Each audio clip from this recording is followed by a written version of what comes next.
تیری رضا پہ کھلے آنکھ لب پہ ہو میرے، ذکر تیرا تیرے پیار پر درود و سلام۔ الحمدللہ رب العالمین والصلاة والسلام علی سید المرسلین، اما بعد فاعوذ باللہ من الشیطان الرجیم، بسم اللہ الرحمن الرحیم۔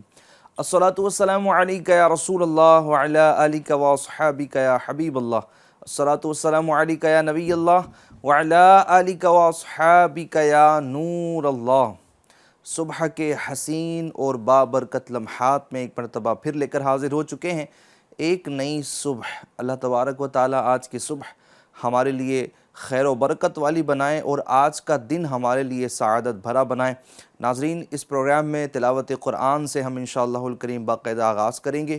اس کے بعد نعت مصطفیٰ معمول کے مطابق ایک عنوان پر گفتگو ہوں گی اور آپ کے بھی سوالات ہوں گے، آپ کی بھی فرمائشیں ہوں گی۔ جی ہاں، ہمارے گیسٹ کے جوابات ہوں گے، آپ کی فرمائشوں پر بھی انشاءاللہ الکریم ہم کلام پڑھنے کی کوشش کریں گے۔ صلاۃ و سلام پہ اس سلسلے کا اختتام ہوگا۔ آپ اس سلسلے کو بہت پسند فرماتے ہیں، گزارش یہ ہے کہ آپ بھی دیکھیں اور اس پروگرام کو جو یوٹیوب پر دیکھنے والے اس وقت ناظرین موجود ہیں وہ اس کی لنک کو شیئر بھی کریں۔ آج بھی ایک نئے عنوان پر انشاءاللہ الکریم ہم گفتگو کریں گے۔ اس سے پہلے کہ میں اپنے گیسٹ کے تعارف کی طرف بڑھوں، ان کو پروگرام میں انوائٹ کروں، درود پاک کی فضیلت سماعت کر لیجئے۔ اللہ پاک کے پیارے حبیب لبیب صلی اللہ تعالی علیہ وآلہ وبارک وسلم پر درود پاک پڑھنے کے بے شمار فضائل و برکات ہیں۔ ایک حدیث پاک جس کا خلاصہ میں عرض کر رہا ہوں، بڑی ہی پیاری ہے۔ سبحان اللہ، حضور نبی کریم صلی اللہ علیہ وسلم ارشاد فرماتے ہیں جو مجھ پر روزانہ 1000 مرتبہ درود پاک پڑھے گا وہ اس وقت تک نہیں مرے گا جب تک جنت میں اپنا ٹھکانہ نہ دیکھ لے۔ سبحان اللہ، یعنی جو درود پاک پڑھنے کا عادی ہو اور یہ جو تعداد بتائی گئی ہے اس تعداد میں پڑھنے کا عادی ہو تو مرنے سے پہلے جنت کی خوشخبری ہے کہ مرے گا تب جب جنت میں اپنا ٹھکانہ دیکھ لے گا۔ گویا کہ درود پاک یہ جنت میں داخلے کا سبب ہے۔ کیا نہیں ہے درود پاک میں؟ ہم درود پاک پڑھتے چلے جائیں اور اللہ پاک کی رحمتوں میں سے حصہ بھی پاتے چلے جائیں، گناہ بھی معاف کرواتے چلے جائیں، اپنے درجات بھی بلند کرواتے چلے جائیں، جہنم سے آزادی کا پروانہ بھی ہے اور جنت میں داخلے کا سبحان اللہ یہ ایک خوشی کی نوید بھی ہے۔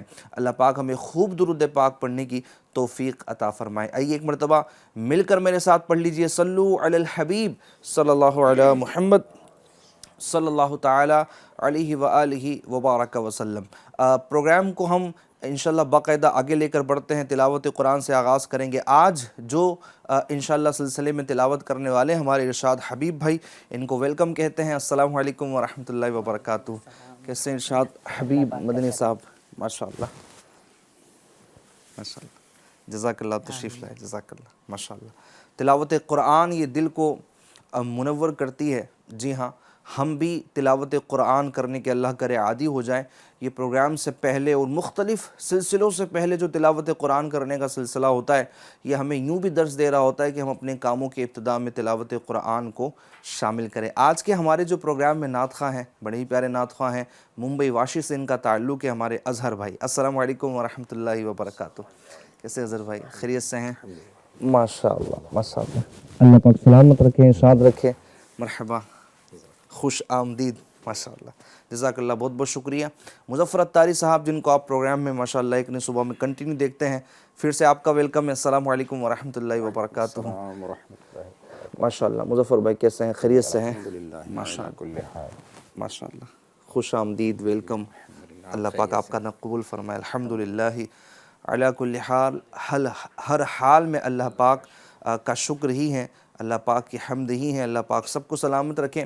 ہمارے سینئر مبلغ دعوت اسلامی حاجی ابو بکر صاحب بھی آج پروگرام کی زینت ہوں گے۔ السلام علیکم ورحمۃ اللہ وبرکاتہ۔ وعلیکم السلام ورحمۃ اللہ۔ بھائی صاحب کیسے ہیں؟ ماشاءاللہ ماشاءاللہ، جزاک اللہ، آپ بھی تشریف لائے، آپ نے بھی وقت عطا فرمائے، اللہ پاک آپ کو بھی جزائے خیر عطا فرمائے۔ ناظرین، آئیے اب ہم تلاوت قرآن کی طرف چلتے ہیں۔ صلو علی الحبیب صلی اللہ علی محمد صلی اللہ علیہ وسلم۔ اعوذ باللہ من الشیطان الرجیم،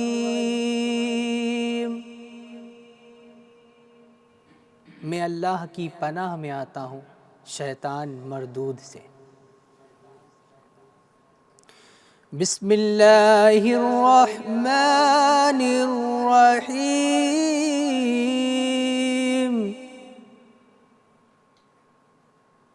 اللہ کے نام سے شروع جو نہایت مہربان رحمت والا ہے۔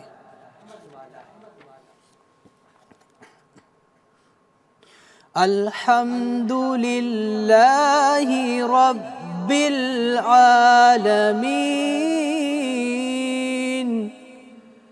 ترجمہ کنز العرفان۔ سب تعریفیں اللہ کے لیے ہیں جو تمام جہان والوں کا پالنے والا ہے۔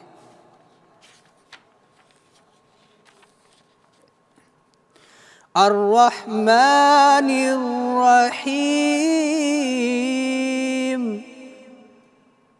ترجمہ کنز العرفان۔ بہت مہربان رحمت والا۔ مالک یوم الدین۔ ترجمہ کنز العرفان۔ جزا کے دن کا مالک۔ ایاک نعبد و ایاک نستعین۔ ترجمہ کنز العرفان۔ ہم تیری ہی عبادت کرتے ہیں اور تجھ ہی سے مدد چاہتے ہیں۔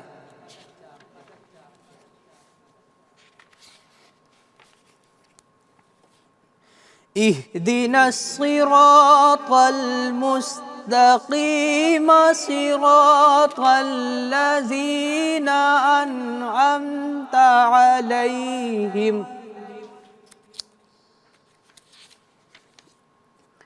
ہمیں سیدھے راستے پر چلا۔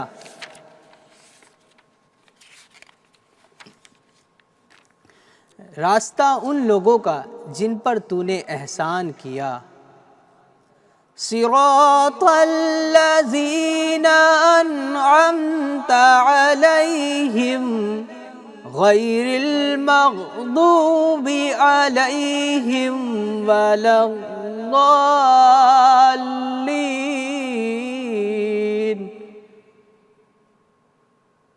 ان لوگوں کا راستہ جن پر تو نے احسان کیا، نہ کہ ان کا راستہ جن پر غضب ہوا اور نہ بہکے ہوئوں کا۔ صلو علی الحبیب صلی اللہ علی محمد صلی اللہ علیہ وآلہ وسلم۔ سبحان اللہ۔ سورہ فاتحہ کی تلاوت کا شرف پایا گیا۔ الحمدللہ ہم نے سننے کی سعادت حاصل کی۔ ام الدعا ہے سورہ فاتحہ، جس کو افضل ترین بہترین دعا کہا گیا ہے، اور اس سورہ فاتحہ کی بہت سی برکتیں ہیں، اور ترتیب کے لحاظ سے دیکھا جائے تو قرآن کریم کی سب سے پہلی یہ سورہ ہے۔ اللہ تبارک و تعالیٰ اس کی برکات سے ہمیں مالا مال فرمائے۔ اس میں اللہ پاک کی حمد بھی ہے، یوم جزا کا تذکرہ بھی ہے، اور ساتھ ہی ساتھ میں اس میں ایاک نعبد و ایاک نستعین، ہم تجھی سے تیری ہی عبادت کرے، تجھ سے ہی مدد چاہیں۔ اس میں اس عقیدے کا واضح ترین اظہار بھی ہے کہ مدد جو حقیقی کرنے والا ہے وہ اللہ پاک ہی ہے۔ لیکن یہاں پر کچھ لوگ اعتراض کر جاتے ہیں کہ دیکھیں سورہ فاتحہ میں ایاک نستعین ہے کہ تجھ ہی سے مدد چاہیں، تو پھر کسی اور سے مدد مانگنا یہ درست نہیں ہے، تو ایسا بھی نہیں ہے۔ وابتغوا الیہ وسیلہ، یہ بھی آگے آیت کریمہ موجود ہے کہ میری راہ میں، میری بارگاہ میں وسیلہ تلاش کرو۔ بہت ساری چیزیں ہیں۔ اللہ تبارک و تعالی رحمت کی نظر فرمائے۔ ایف جی چینل کے ناظرین، یہ پروگرام ہمارا جاری ہے، ایک نئی صبح، اور آج کا جو ہمارا عنوان ہے وہ بڑا ہی اہم ہے۔ دیکھیں، حضرت انسان جب دنیا میں پیدا کیا گیا تو انسان کے ساتھ ساتھ انسان کا نفس بھی اس میں موجود ہے۔ جی ہاں، نفس بھی موجود ہے، جس کو نفس امارہ بھی کہا جاتا ہے۔ نفس امارہ یہ بندے کو گناہوں پر اور برائیوں پر ابھارتا ہے، اللہ پاک کی نافرمانیوں کی طرف لے جاتا ہے۔ نفس امارہ یہ برا نفس ہوتا ہے۔ نفس امارہ، نفس لوامہ اور نفس مطمئنہ، یہ تین نفس ہوتے ہیں۔ تو فطرتی طور پر انسان کے اندر نفس یہ موجود ہے، نفس کی کیفیت یہ موجود ہے۔ اچھا، اب ہم مزید اگر آگے دیکھیں ناظرین، تو ہمزاد بھی انسان کے ساتھ پیدا ہوا ہے، اور یہ بھی کہیں نہ کہیں سمجھے کہ انسان کو برائیوں کی طرف اور گناہوں کی طرف بعض اوقات لے جاتا ہے۔ اس کو دیکھتے ہوئے انسان گناہوں میں ملوث ہو جاتا ہے، گناہ میں پڑ جاتا ہے، ٹھیک ہے۔ ورنہ اگر یوں دیکھیں کہ انسان اگر کوشش کرے، بچنے کی کوشش کرے، تو کافی حد تک بچنے میں کامیاب ہو بھی جاتا ہے۔ لیکن آپ دیکھیں کہ جیسے جیسے زمانہ نبی پاک مبلغ اعظم صلی اللہ تعالی علیہ وآلہ وبارک وسلم کے زمانے سے دور ہوتا جا رہا ہے، ویسے ہی یہ مزید برائیوں میں پڑتا چلا جا رہا ہے۔ پہلے تو یہ ہوا کہ جب حضرت انسان کی تخلیق ہوئی، حضرت آدم علیہ السلام کو زمین پر بھیجا گیا، لوگوں کی تعداد میں اضافہ ہوا، پہلے ایک تو پھر دو، پھر مزید جو ہے وہ بڑھتے گئے، اور یہ تعداد آج اربوں کی سمجھے کی تعداد کو کراس کر چکا ہے۔ تو جیسے جیسے لوگ بڑھتے رہے، جب ان میں برائیاں عام ہوتی گئیں، تو اللہ تبارک و تعالیٰ نے انبیاء کرام علیہ السلام کو مبعوث فرمایا کہ جو ان کی رہنمائی کرے، ان کی ہدایت کا سامان بنے، ان کی اصلاح کی کوشش کرے۔ لیکن پھر ایک وقت ایسا آیا کہ انبیاء کرام علیہ السلام کا سلسلہ ختم ہو گیا، اور سب سے آخری نبی مکی مدنی رسول ہاشمی صلی اللہ تعالی علیہ وسلم پر نبوت کا دروازہ ختم کر دیا گیا۔ سب سے آخری نبی ہے میرے آقا کریم صلی اللہ علیہ وسلم۔ ان کے بعد کوئی نیا نبی نہیں آئے گا، ان کے بعد کوئی نیا نبی نہیں آئے گا۔ تو اب یہ اصلاح کا کام کیسے ہوگا؟ تو سبحان اللہ، یہ اصلاح کا کام اب امت کے علماء اور امت ہی کے ذمہ ہے۔ جی ہاں، امت ہی کے ذمہ ہے، اور اب تقاضا یہ ہے، بات یہ ہے کہ لوگ ہی آپس میں ایک دوسرے کی اصلاح کریں اور بھلائی کی طرف بلائیں، برائی سے روکیں، ہدایت کی طرف بلائیں، گمراہی سے روکیں۔ تو آج کا ہمارا جو عنوان ہے وہ ہے اصلاح کس طرح۔ اصلاح ضروری ہے، اس پر تو بات ہوئی، اب بھی ہوں گے انشاءاللہ، لیکن آج ہمیں جن چیزوں کو ہائی لائٹ کرنا ہے وہ ہے کہ اصلاح کس طرح ہو، اصلاح کرنے کا انداز کیا ہو، ایک ٹیچر کا انداز کیا ہو، ایک والد کا انداز کیا ہو، والدہ کا انداز کیا ہو، جو بڑے ان کا انداز کیا ہو۔ کبھی کبھی یہ بھی ہو جاتا ہے کہ چھوٹوں کو بھی بڑوں کی اصلاح کرنے کا موقع پیش آ جاتا ہے، غلطیاں سب سے ہوتی ہے۔ تو اگر یہ کبھی موقع آ بھی جائے تو چھوٹوں کا انداز کیا ہو، بڑوں کا انداز کیا ہو۔ بدقسمتی سے ہمارے یہاں پر ویسے ہی سمجھانے کا رجحان بہت کم ہے، اور جہاں ہے بھی تھوڑا بہت تو وہاں پر بھی ایک بہت بڑی تعداد وہ ہیں کہ جو درست طریقے سے یا صحیح انداز سے سکھانے میں کامیاب نہیں ہوتی۔ تو آج کا موضوع جو بھی اس وقت اسکرین پر ہے نا، سبھی کے لیے اہم ہے، چونکہ ہم سب میں سے کسی نہ کسی کو سمجھانے کا موقع یہ ہاتھ آتا ہے، کبھی ہر دن میں، کبھی ہفتے میں، کبھی کسی اور موقع پر۔ تو آئیے آج اس پروگرام میں آپ جان لیجئے، اس ایپیسوڈ میں آپ جان لیجئے کہ اصلاح آخر ہم کیسے کریں۔ اس سے پہلے کہ ہم اپنے مبلغین کے ساتھ گفتگو کا آغاز کریں، کلام پروگرام میں شامل کرتے ہیں، تو آئیے چلتے ہیں کلام کی طرف۔ صلی اللہ علیہ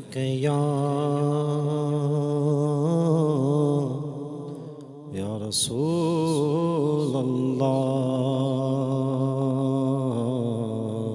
وسلم علیک یا حبیب اللہ۔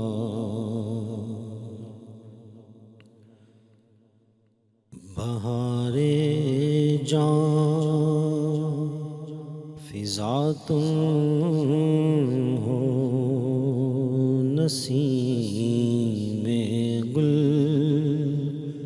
ستا تم ہو۔ بہار جان فضا تم ہو، نسیم گل ستا تم ہو۔ بہار باغ رضوان تم سے ہے، زیب جنا تم ہو۔ حقیقت سے تمہاری جز خدا اور کون واقف ہے۔ حقیقت سے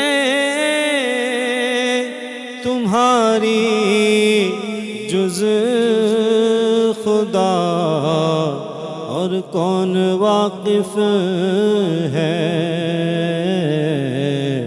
کہے تو کیا کہے کوئی، چنی تم ہو چنا تم ہو،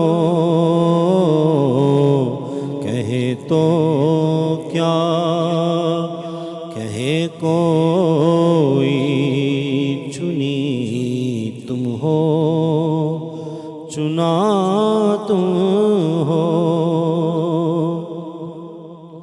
خدا کی سلطنت کا دو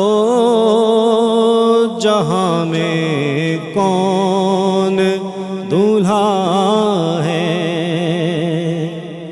خدا کی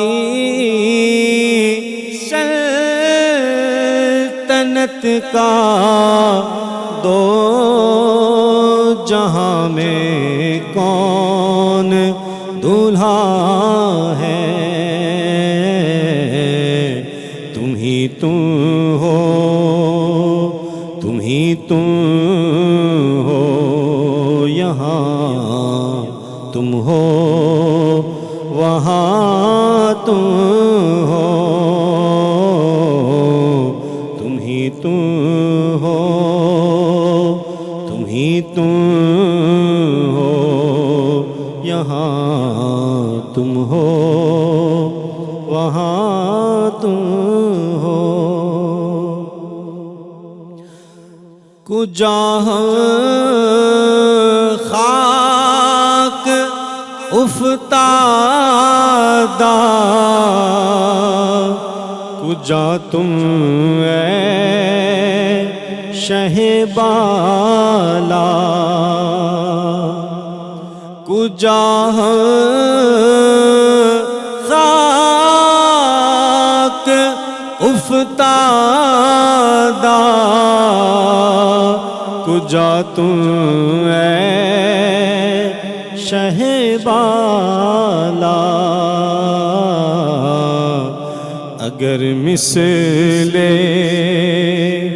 زمیں ہم ہے تو مثل آسمان تم ہو،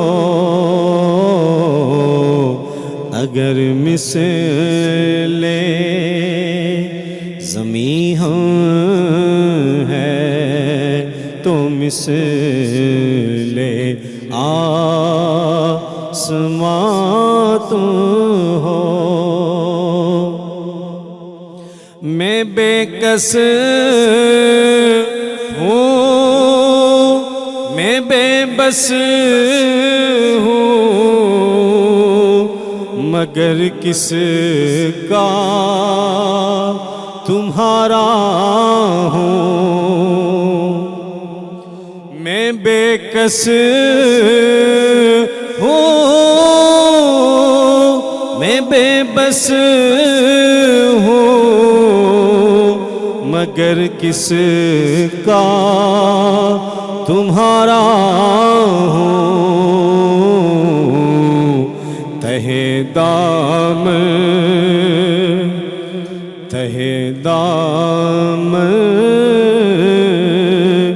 مجھے لے لو پناہ بے کسا تم ہو، تہے دام مجھے لے لو پناہ بے کسا تم ہو۔ ستم کارو خطا کارو سیاہ کارو جفا کارو، ستم کارو خطا کارو سیاہ کارو جفا کارو ہمارے دامن رحمت میں آ جاؤ کہاں تم ہو ہمارے دامن رحمت میں آ جاؤ کہاں تم ہو ریاضت کے یہی دن ہے بڑھاپے میں کہاں ہمت ریاضت کے یہی دن ہے بڑھاپے میں کہاں ہمت جو کچھ کرنا ہے اب کر لو ابھی نوری جوان تم ہو جو کچھ کرنا ہے اب کر لو ابھی نوری جوان تم ہو فقط نسبت کا جیسا ہوں حقیقی نوری ہو جاؤں فقط نسبت کا جیسا ہو حقیقی نوری ہو جاؤں مجھے جو دیکھے کہہ اٹھے میاں نوری میاں تم ہو مجھے جو دیکھے کہہ اٹھے میاں نوری میاں تم ہو بہارے جان فضا تم ہو نسیم گل ستا تم ہو سبحان اللہ سبحان اللہ. ایک کلام جب بھی اللہ اکبر پڑھتے ہیں سنتے ہیں ایک ریمائنڈر ہمیں ملتا ہے, ایک موٹیویشن ہمیں ملتی ہے کہ ریاضت کے یہی دن ہے بڑھاپے میں کہاں ہمت, جو کچھ کرنا ہے اب کر لو ابھی نوری جوان تم ہو. یہ زندگی کا ہر ملا ہوا دن, ہر ملی ہوئی صبح ہمارے لیے اللہ پاک کی بہت بڑی نعمت ہوتی ہے, اور جب بھی دن نکلتا ہے نا تو یہ اعلان کرتا ہے کہ آج جو کرنا ہے کر لو, اب کے بعد میں دوبارہ لوٹ کر نہیں آؤں گا. ہفتے اتنے جلدی گزر رہے ہیں کہ معلوم ہی نہیں پڑ رہا ہے کب سال ختم ہوا, معلوم ہی نہیں پڑ رہا ہے. یہ دسمبر آ گیا, یعنی ابھی جو لاسٹ ایئر 31 دسمبر کو ہم نے اجتماع کیا تھا اس میں کیا ہم نے کامیابی حاصل کی تھی اور کیا پرابلم رہ گئی تھی, کیا کیا چیزیں تھیں, وہ سب کچھ ابھی یاد ہے. اور ابھی 31 دسمبر کا دوبارہ سے اجتماع آنے والا ہے. یعنی کتنی ساری چیزیں ہیں کہ جو انسان جو ہے وہ بھول جاتا تھا. یعنی یہ ہے کہ ڈیوریشن بہت زیادہ اس کو لگتا تھا کہ ایک سال کی بات ہے, ایک سال چھٹکے میں ایک سال گزر جاتا ہے.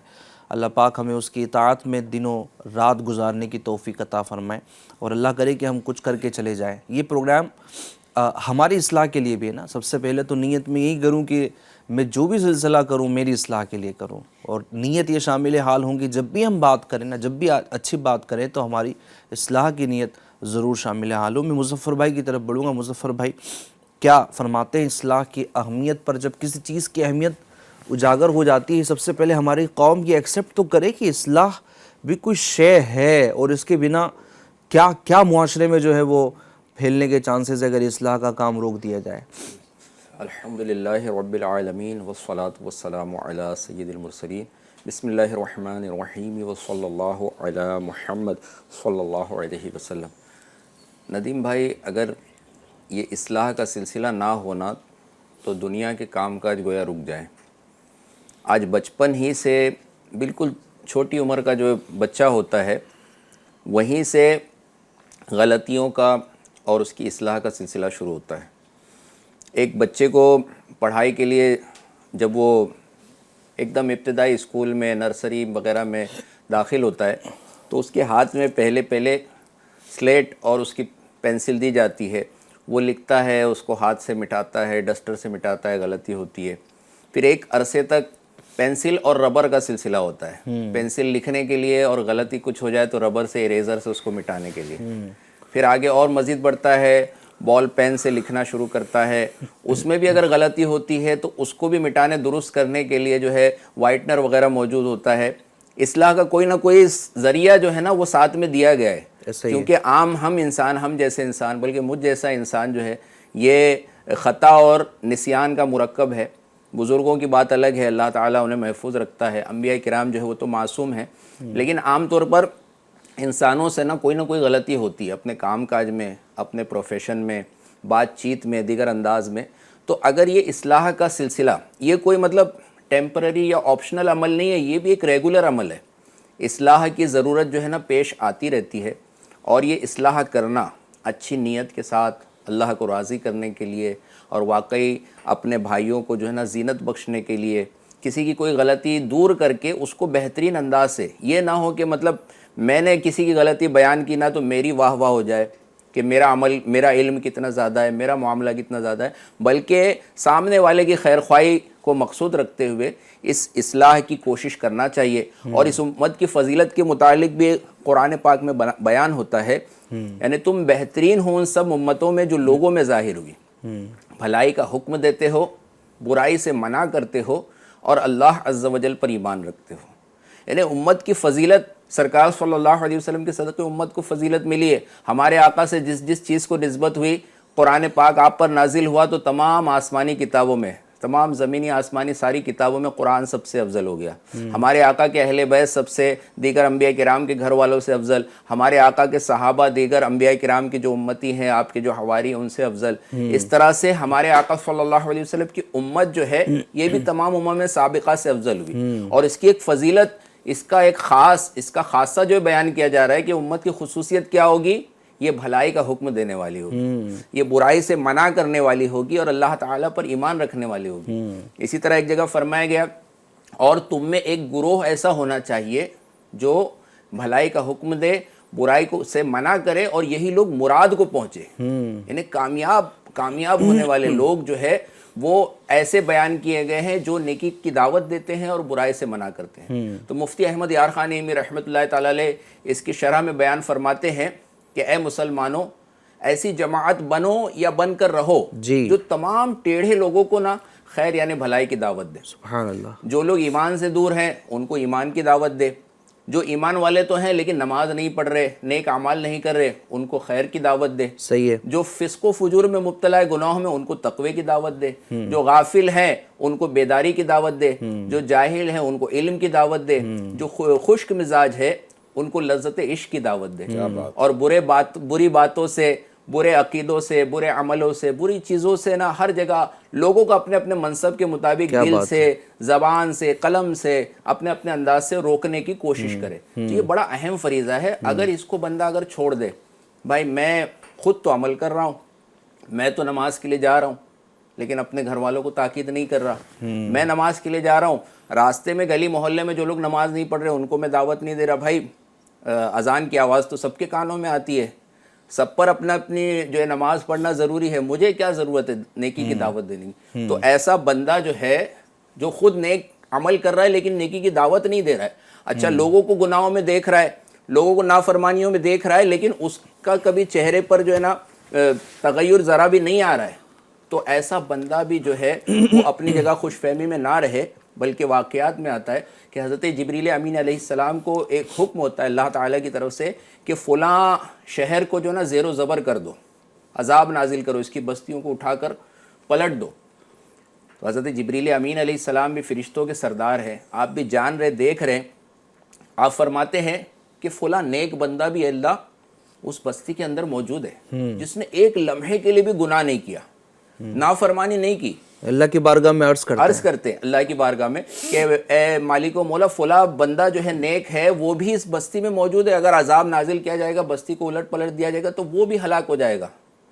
تو ارشاد ہوتا ہے کہ جاؤ ایسا ہی کرو کہ یہ عمل تو کرتا رہا، نیک عمل، گناہوں میں یہ تو نہیں پڑا، لیکن اس کا چہرہ کبھی بھی نہ میری نافرمانیوں کو دیکھ کر متغیر نہیں ہوا، اللہ اکبر، کبھی اس کے ماتھے پر بل بھی نہیں پڑی کہ لوگ اتنے گناہ کر رہے ہیں، اپنے آپ کو تو بچایا ہوا تھا لیکن ان کو سدھارنے کی، ان کو سمجھانے کی کبھی اس نے کوشش نہیں کی، تو وہ عذاب نازل کیا جاتا ہے اور نیک بندہ بھی ہلاک ہو جاتا ہے۔ تو یعنی کتنی بڑی ذمہ داری جو ہے نا ہمیں دی گئی ہے، ایک بندہ صرف عبادت کرے، صرف اپنے آپ اپنا دامن گناہوں سے بچائے، لیکن اگر دوسروں کی اصلاح کی کوشش نہ کرے، فکر نہ کرے، تو ہو سکتا ہے کہ برائیاں بڑھتے بڑھتے اس کو بھی گھیر لے، اور یہ برائی پر جو روکنے کی قدرت رکھتے ہیں، یہ بھی بتایا گیا تم میں سے جو کوئی بری بات دیکھے اسے اپنے ہاتھ سے بدل لے، جس کے پاس پاور ہو وہ اس کو قوت سے، پاور کے ساتھ روکے، اور اگر نہیں بول سکتا ہے، اتنی طاقت نہیں ہے تو زبان سے بدل دے، کم از کم سے زبان سے اچھے انداز سے اس کو روکنے کی کوشش کرے، اور اتنی بھی استطاعت نہیں ہے تو دل سے، یعنی دل میں برا جانے، اور یہ کمزور ایمان والا ہے۔ اللہ اکبر۔ تو آج ہم غور کریں کہ یہ کمزور ایمان کا جو نشان لگایا گیا، گراف بتایا گیا، ہمارا ایمان وہاں تک بھی پہنچ رہا ہے یا اس سے بھی نیچے ہو گیا ہے؟ آج برائی کو ہم برا جان رہے ہیں، آج گانے بجتے نظر آتے، کیا دل میں برائی کا ہمیں احساس ہوتا ہے؟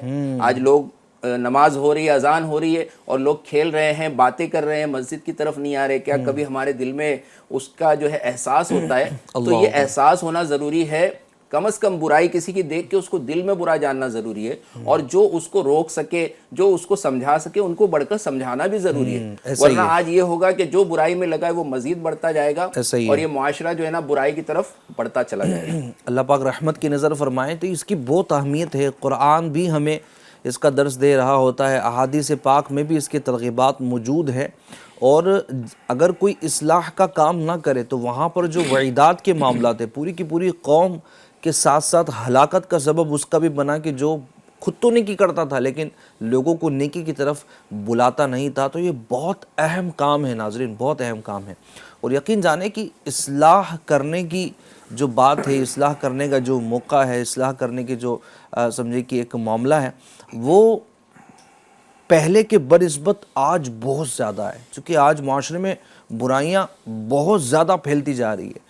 پہلے ایسا تھا کہ جناب برائیاں چند جگہوں پر ہوتی تھی، بندہ بڑا ہچکچاتا تھا، لیکن اب بالکل سب کھلے عام ہیں، برائیاں ساری اپنی حدیں پار کر چکی ہے، ساری سرحدیں ٹوٹ چکی ہے، معاملہ سر سے اوپر نہیں بلکہ آسمان کے اوپر جا چکا ہے۔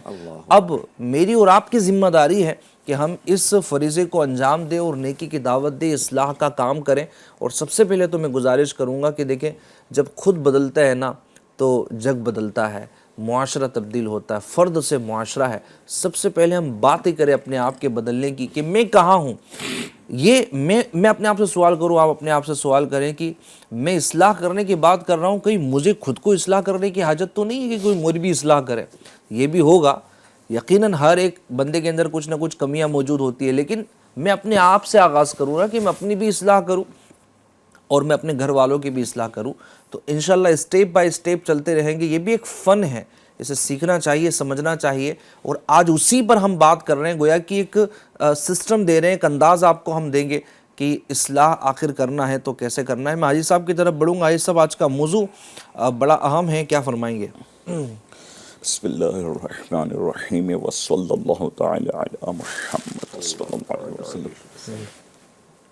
مولانا صاحب، ابھی مظفر بھائی نے جو حدیث پاک بیان کی نا، اس کو سن کر آنکھوں میں آنسو آنے لگے کہ ایمان کے 3 درجے بیان کیے گئے کہ اگر کسی برائی کو دیکھے، اللہ پاک نے طاقت دی ہے، قوت دی ہے تو ہاتھ سے روکے، اگر یہ استطاعت نہیں تو زبان سے اسے روکے، منع کرے، اور اگر یہ بھی نہیں تو کم از کم ایمان کا جو کم سے کم ضعیف ترین درجہ جو ہے وہ ہے دل میں برا جانے۔ آج بدقسمتی سے ہم اپنے ایمان کا جائزہ لیں، ہم اپنے ایمان کو دیکھیں کہ کس درجے کا ہمارا ایمان ہے کہ ہم برائی کو دیکھ کر دل میں بھی برا نہیں جانتے۔ اللہ اکبر، اللہ اکبر۔ آج برائی گھر میں ہو رہی ہے، گھر میں لوگ ٹی وی دیکھ رہے ہیں، اس پہ گانے باجے بج رہے ہیں، گناہوں کا بازار گرم ہو رہا ہے، گھر کے افراد نماز نہیں پڑھ رہے، خود نمازی بن کر اپنے آپ پر اسے نازا ہیں، اپنے آپ پر وہ بہت مطمئن ہے۔ کیا قیامت کے دن بیوی بچوں کے بارے میں سوال نہیں ہوگا؟ کیا اہل و عیال کے بارے میں، رشتہ داروں کے بارے میں جن کے ساتھ اس کا تعلق ہے، جن کو وہ روک سکتا ہے، جن کو دعوت دے سکتا ہے، جن کو برائیوں سے منع کر سکتا ہے، ان کو دعوت نہیں دیتا، ان کو روکتا نہیں ہے، پھر برائیوں کو دیکھ کر بچے گر گا رہے ہیں، ناچ رہے ہیں تو اس پر خوشی کا اظہار کرنا۔ تو اب ذرا ہم اپنا ایمان کا کیا، ہم کس کیٹیگری کے ایمان میں ہیں، ذرا سوچے، غور کرے۔ حضرت منقول ہے کہ اللہ تبارک و تعالی نے حضرت سیدنا یوشع بن نون علیہ السلام پر وحی بھیجی اور فرمایا کہ آپ کی قوم کے 1,00,000 افراد پر اللہ پاک کا عذاب نازل ہوگا، جس میں 60,000 بدکار گناہگار سیاہ کار ہے، جبکہ 40,000 نیکوکار ہے، نیک ہے۔ عرض کی الہ العالمین کہ گناہگاروں پر عذاب تو ان کے گناہوں کی سزا ہے، سمجھ میں آتا ہے، نیک لوگوں پر 40,000 افراد پر بھی عذاب ہوگا۔ ارشاد ہوا کہ یہ 40,000 وہ ہیں جو اپنی فکر کر رہے، یا شیخ اپنی دیکھ کے تحت وہ اپنی عبادتوں میں تو بہت اچھے ہیں، میری نافرمانیوں سے دور ہے، لیکن ان گناہ گاروں کو دیکھ کر ان کا دل نہیں پسرتا، ان کے دل میں ان کے بارے میں جو نیکی کی دعوت کا جذبہ ہونا چاہیے، برائیوں سے منع کرنے کا ولولہ ہونا چاہیے، وہ نہیں ہے، ان کو روکتے نہیں اور ان کو برا بھی نہیں جانتے، جس کے سبب ان پر بھی عذاب ہوگا۔ اور بالآخر ان 60,000 گناہ گاروں کے ساتھ ساتھ 40,000 افراد وہ بھی جو بظاہر نیک تھے، اللہ نے ان پر بھی عذاب نازل فرمایا۔ تو ہم ڈر جائیں، آج ہم نیکی کی دعوت نہیں دیتے، برائیوں سے منع نہیں کرتے۔ میرے آقا مدنی مصطفیٰ صلی اللہ تعالی علیہ وسلم ایک مرتبہ کاشان اقدس میں تشریف لائے، ماں عائشہ صدیقہ طیبہ طاہرہ فرماتی ہے کہ چہرے پر جلال کے آثار نمایاں تھے، اور آج خلاف معمول گفتگو بھی نہیں فرمائی، جلال بالکل واضح طور پر نظر آ رہا تھا۔ پھر آپ نے وضو فرمایا اور مسجد نبوی شریف میں تشریف لے گئے، اور منبر شریف پر جلوہ افروز ہونے کے بعد ماں عائشہ صدیقہ کہتی ہے کہ میں نے اس حجرے کے بالکل سیدھے پر کھڑے ہو کر سننا چاہا کس سبب سے جلال ہے اور کیا ارشاد فرمایا جا رہا ہے۔ تو منبر شریف پر جلوہ افروز ہونے کے بعد فرمایا، اے میرے صحابہ، اس کا خلاصہ ہے، مفہوم ہے، تم لوگوں کو نیکی کی دعوت دو، برائیوں سے منع کرو، اور اگر تم اس کام سے باز آ گئے تو اللہ پاک تمہاری دعاؤں کو بھی قبول نہیں کرے گا، تم پر ظالم حاکم مسلط کر دیا جائے گا، اور تمہاری حاجتوں کی طرف بھی توجہ نہیں دی جائے گی۔ یعنی اس قدر جلال کے ساتھ ارشاد فرمایا کہ تم اس کام کو نہ چھوڑنا۔ یہاں تک حدیث پاک میں ہے، بلغوا عنی ولو آیہ، پہنچا دو میری طرف سے اگرچہ ایک ہی آیت ہو، ایک ہی بات ہو جو تم دین کی بات جانتے ہو، اسے دوسروں تک پہنچائے۔ ہمارے اسلاف، ہمارے بزرگان دین نے اپنے وطن کو چھوڑ کر، سرکار غوث پاک دیکھے نا، جیلان شریف سے، جیلان کے قصبے سے نکل کر بغداد میں آئے، اور جو انجانے لوگوں کے درمیان بھی رہ کر آپ نے دین کی ترویج و ارشاد فرمائی۔ 40 سال تک آپ نے بیان فرمایا، اس سے پہلے 25-30 سال آپ نے درس و تدریس کا سلسلہ رکھا، آخری وقت تک آپ نے نیکی کی دعوتوں کا سلسلہ کیا۔ ایک بڑے اجتماع کا اعلان ہوا، تقریباً 70,000 کا مجمع ہوا، ایک شخص اجتماع کے اختتام پر حاضر ہوا تو کہا کہ حضور میں آپ کے بیان کے لیے حاضر ہوا تھا اپنی اصلاح کے سامان کے لیے، لیکن راستہ بھول گیا تھا، لیکن جب پہنچا ہوں تو آپ کا اختتام پذیر ہو چکا ہے۔ آپ نے پوچھا کہ بغداد شریف میں کوئی تیرا رشتہ دار ہے؟ کہا نہیں۔ کہا بازار بغداد سے کیا خرید و فروخت کرنا ہے؟ کہا مجھے نہ کوئی خرید و فروخت کرنا ہے، نہ میرا کوئی رشتہ دار ہے، میں تو صرف اور صرف اللہ کی رضا کے لیے آپ کے بیان کو سننے کے لیے آیا تھا، جس سے میں اپنی اصلاح، اپنی آخرت کا سامان کرنا چاہتا تھا۔ فرمایا کہ تو بیٹھ جا، اگر تو اس نیت سے آیا ہے نا، مجھے راضی بھی ایک ہی خدا کو کرنا ہے۔ اگر تیرے ایک کے سامنے بیان کرنے سے میرا خدا راضی ہوگا تو میں تیرے سامنے بیان کروں گا۔ روایتوں میں کہ جو بیان آپ نے جس انداز میں 70,000 لوگوں کے درمیان کیا تھا، جس میں لوگوں نے گریبان پھاڑے، لوگوں کے چیخیں بلند ہوئی تھی، لوگوں نے تڑپ تڑپ کر، کچھ لوگوں نے جانیں بھی دے دی تھی، وہی پورا بیان آپ نے اس ایک فرد کے لیے کر کے سنا۔ کیا نیکی کا دعوت کا جذبہ تھا کہ ایک فرد کے لیے ایک سرکار غریب نواز سنجر شریف سے سفر کر کے یہاں آئے، اور انہوں نے کتنی صعوبتیں برداشت کی۔ پیدل سفر کرتے ہوئے چپل وغیرہ بھی ٹوٹ گئے، پیروں میں چھالے پڑ گئے، پٹے باندھ کر بھی، کپڑے باندھ کر بھی آپ نے سفر کیا۔ یہاں آنے کے بعد آپ نے دین کی دعوت دی، اسلام کا پیغام عام کیا۔ پھر جب آپ دعا کرتے تھے تو وہ دعائیں مستجاب ہوتی تھی۔ آج ہمارا یہ شکوہ ہے کہ ہماری دعائیں قبول نہیں ہوتی، ہم پر ظالم حکومت مسلط کر دی گئی ہے، ہم پر ظلم و ستم ہو رہا ہے، مسلمان ہر جگہ جتنا ذلیل و خوار آج ہے، اس سے پہلے کبھی نہیں تھا۔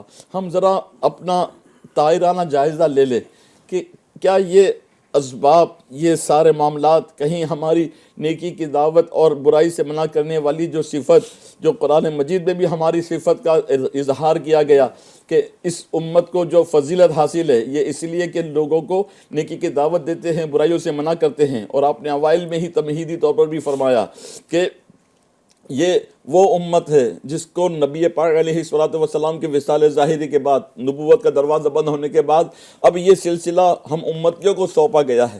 یہ ہماری ذمہ داری دی گئی ہے کہ ہم نیکی کی دعوت دیں، برائیوں سے منع کریں اور لوگوں کو راہ راست کی طرف لائیں۔ اگر ہم یہ کام کریں گے تو اب ظاہر سی بات ہے قیامت تک کوئی نبی نہیں آنے والا، کوئی رسول نہیں آئے گا۔ اب ہم مسلمانوں ہی کا فریضہ ہے کہ ہم نیکی کی دعوت دیں اور برائیوں سے منع کریں۔ اللہ۔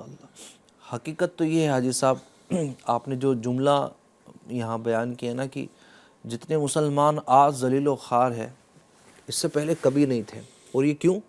جو کچھ بھی ہے سب اپنی ہی غفلت کی بدولت، جو کچھ بھی ہے سب اپنی ہی غفلت، اپنے ہی ہاتھوں کی یہ کمائی ہوئی ہے۔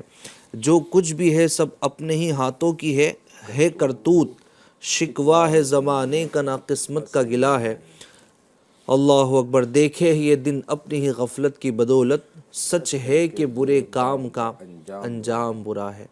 اللہ تبارک و تعالی رحمت کی نظر فرمائے۔ یا شیخ اپنی اپنی دیکھ کا جو نعرہ ہمارے یہاں پر بلند ہے، یہ بڑا ہی خطرناک ثابت ہوا ہے، بہت خطرناک ثابت ہوا ہے۔ آپ ذرا منظر کشی دیکھیں ناظرین کہ یہاں تو پوری قوم کی بات ہوئی، گھر کی ہم بات کریں نا، گھر کی اگر ہم بات کریں، باپ کے ہاتھ سے بیٹا نکل چکا ہے، ماں کے ہاتھ سے بیٹی نکل چکی، بیٹی کی ہمت نہیں ہوتی تھی کہ ماں کے سامنے بول دیں یا ماں کی بات کو کروس کر دیں۔ ایک روم سے دوسری روم تک جانے کے لیے جو ہے نا، وہ بعض اوقات ماں کی جو ایک وہ دھمک ہوتی تھی کہ امی کیا بول دیں گے، سر سے روپٹا نہیں ہلتا تھا، یعنی بہت وہ ہوتا تھا۔ گھر کی جو عورت ہے اس کے سر سے روپٹا نیچے گر جائے، مطلب اس کے لیے بہت وہ ہوتا تھا۔ اگر وہ کبھی یوں اندر کچھ عورتیں اگر بیٹھی بھی ہوں اور اگر اچانک سے کوئی گھر ہی کا مرد آ جائے نا، تو ہلچل مچ جاتی تھی کہ روپٹا کہاں ہے۔ لیکن اب تو معاذ اللہ رب العالمین حال یہ ہو گیا کہ ایک دم شارٹ لباس پہنے جا رہے ہیں، نہ صرف اپنے محارم کے سامنے بلکہ غیر محارم کے سامنے۔ پہلے فل تھے، پھر ہاف ہوئے، اب صاف ہو چکے ہیں۔ میرا معاشرہ کہاں جا رہا ہے؟ لیکن یہ ساری معاشرے کی جو غلاظتیں ہیں، ان کو سنبھالے گا کون؟ ان کو بتائے گا کون؟ ان کو سمجھائے گا کون؟ اے عاشقان رسول جو مجھے دیکھ رہے ہیں، سن رہے ہیں، یہ میری اور آپ کی ذمہ داری ہے۔ فرشتے نہیں آئیں گے، جناتوں کی کوئی جماعت نہیں آئیں گی کہ جو انسانوں کو سدھارنے سنوارنے کا کام کریں گی۔ ہمیں ہی کوشش کرنی ہے، مجھے اور آپ کو ہی آگے بڑھنا ہے، میدان عمل میں آنا ہے، میدان اصلاح میں آنا ہے اور سمجھانے کی کوشش کرنی ہے۔ اور اگر ہم نے یہ نہیں کیا تو وہ دن دور نہیں ہے کہ اور بھی تباہی جو ہے وہ ہمارے گھر کے آنگن میں ڈیرا ڈال دے، ہمارے گھر کو بھی لے ڈوبے اور ہمارے پورے معاشرے کو بھی لے ڈوبے۔ اور وہ دن ایسا لگتا ہے کہ بڑھ رہے ہیں، بڑی تیزی کے ساتھ بڑھ رہے ہیں۔ حدیث پاک میں اس کی مثال بھی دی گئی کہ صحابی ہیں، ان سے منقول ہے کہ سرکار مدینہ علیہ الصلوۃ والسلام نے ہمیں سمجھانے کے لیے ایک مثال کے طور پر فرمایا کہ ایک جہاز میں کچھ لوگ سوار ہوئے، اب انہوں نے قرآن اندازی سے نیچے والا حصہ اور اوپر والا حصہ تقسیم کر لیا. اب نیچے والے حصوں کو پانی کی ضرورت ہوتی تو وہ اوپر آتے اور پانی بھرتے اور پھر لے آ کر اپنے کھانے پینے کے جو بھی اسباب ضروریات کی وہ ہوتی تھی وہ کر لیا کرتے تھے. اب انہوں نے اوپر والوں کو جانا آنا ان کو مشقت جیسا محسوس ہوا تو انہوں نے ایک شخص نے جو ہے وہ کلہاڑا لیا اور جو نیچے والا ڈیک تھا، نیچے والا حصہ تھا، اس پہ لکڑے کے اس پر جو ہے وہ کلہاڑا چلانا چاہا. تو اوپر والے نے دیکھا، کہا کیا کر رہے ہو؟ کہا ہمیں بار بار اوپر آنا پڑتا ہے پانی کے لیے اور آپ کو بھی تکلیف ہوتی ہے دیتے ہوئے اور ہمیں بھی آنا جانا بہت بھاری پڑتا ہے، تو ہم اس پہ سوراخ کر رہے ہیں. اللہ، جہاز کے اندر سوراخ کر لیں گے، پانی ہمیں یہیں سے میسر ہو جائے گا. کہا یہ کیا کر رہے ہو؟ تم نادانی کر رہے ہو، بیوقوفی کر رہے ہو. اگر تم نے اس پہ کلہاڑا چلایا سوراخ ہو جائے گا، پانی تو آئے گا لیکن اتنا پانی آئے گا کہ پورا جہاز جو ہے وہ ڈوب جائے گا. خدا یہ کلہاڑا نہ چلاؤ، ہم سے پانی لے لو، یہ نہ کرو. یہ اس مثال کے ساتھ ہم کو سمجھایا گیا کہ اگر اوپر والے نہ روکے، ان کو سمجھانے کی کوشش نہ کرے، ان کو راہ راست پہ لانے کی کوشش نہ کرے، اگر وہ سوراخ کر دیتے ہیں تو یہ اگر سوچ کر کے کہ وہ ہمارے حصے میں تو سوراخ نہیں کر رہے، ہم تو اوپر بہت اطمینان سے ہیں، سکون سے ہیں، وہ اپنے ہی حصے کے جو ہے اس میں جہاز کے اندر سوراخ کر رہے ہیں، اس کے اندر پانی آئے گا وہ ڈوبیں گے. نہیں، جب وہ ڈوبے گا تو وہ پورا جہاز لے ڈوبے گا. ہم یہ دیکھیں کہ ہمارا پڑوسی، ہمارا دوست، ہمارا اس معاشرے کا فرد اگر وہ برائی میں مبتلا ہے، ایک وقت ایسا بھی آئے گا اگر ہم نے ان کو نیکی کی دعوت نہیں دی، برائیوں سے منع نہ کیا، تو وہ آگ بڑھتے بڑھتے ہمارے گھر تک آئے گی اور ہمارے گھر کو بھی اور ہمارے افراد کو بھی جو ہے وہ یعنی مثال دی گئی کہ ہم اپنے آپ کو بھی گویا کہ اس جو ہے چپیٹ میں لے لیں. کچھ افراد ایسے ملے حاجی صاحب، آپ کے بھی تجربے رہے ہوں گے، مظفر بھائی بھی قافلوں میں سفر کرتے رہے، یہ اس طرح کے لوگ ملے ہیں کہ جن کو اگر کہا جائے نا کہ بھائی آپ بھی ہمارا ساتھ دیجیے، کیا ضرورت ہے، اپنے دیکھو ابھی تو زمانہ جو ہے وہ اپنے لیے ہی سوچنے والا ہے، اپنی دیکھی تھوڑی ہم نے کسی کا ٹھیکہ لیا ہوا ہے، تھوڑی نہ کسی کی ذمہ داری لی ہوئی ہے، اس کی مرضی، اسے اپنے قبروں میں جانا ہے، میں نے اپنی قبروں میں جانا ہے، مجھے کیا مطلب، اس کو یہ تھوڑی نہ اپنی جنت مجھے دے دے گا. یعنی ایسی بھی باتیں ہم نے اپنے کان سے سنی ہے، لوگ کہتے ہوئے دکھائی دیتے ہیں، حالانکہ ان کے پاس وہ مقام، وہ مرتبہ، وہ منصب ہوتا ہے، لیکن وہ یہ فریضہ انجام نہیں دے رہے ہوتے ہیں. تو یہ ایک ترغیبی فریضہ نہیں ہے، بلکہ یہ بات بھی یاد رکھے کہ مسئلہ ہے کہ اگر کوئی شخص برائی کر رہا ہے اور سمجھانے والا جو شخص ہے، اگر اس کو غالب گمان ہے کہ میں سمجھاؤں گا تو یہ مان جائے گا، یہ اس برائی سے بچ جائے گا، تو یہاں نیکی کی دعوت دینا اس پر فرض ہے، ضروری ہے. ٹھیک ہے، اب یہاں پر لازم ہے اس پر کہ یہ اس کو نیکی کی دعوت دے، برائی سے منع کرے. ایسا کئی جگہوں پر ہوتا ہے، لگتا ہے کہ بندہ بچ جائے گا لیکن بندہ نہیں بول رہا ہوتا. اچھا، کہیں پر جو ہے وہ یہ ہے کہ جناب تذبذب ہے، مانے نہیں مانے گا، وہاں کا حکم کچھ اور ہے. کچھ معاملات ایسے بھی ہے کہ یقین ہے کہ اگر اس کو میں سمجھاؤں گا تو یہ جان پر میرے بن آئیں گے، تو وہاں پر بندہ خاموشی اختیار کر. لیکن ابھی تو یہ بندہ سوچتا کب ہے حاجی صاحب، یہ پروسیس سوچتا ہی کب ہے کہ میں اس کو سمجھاؤں گا کہ تو مانے گا نہیں مانے گا، بندہ سوچتا ہی نہیں ہے. یعنی ایسے کہ بس خاموشی اختیار کرنا ہے.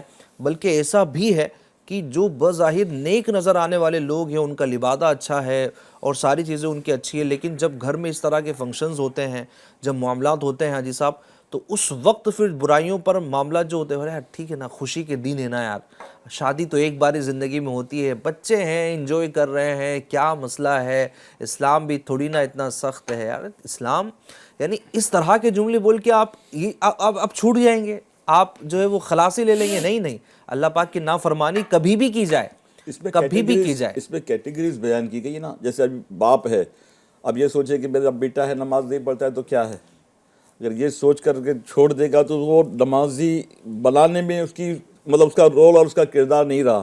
قیامت کے دن بچے بھی تو اس کا گریبان تھامیں گے، پکڑ لیں گے کہ اس نے ہماری اصلاح نہیں کی. حدیث پاک میں بھی ایک خلاصہ ہے کہ ایک مرد کے ساتھ 4 عورتیں، 4 خواتین جو ہے وہ اس کا گریبان تھامیں گی.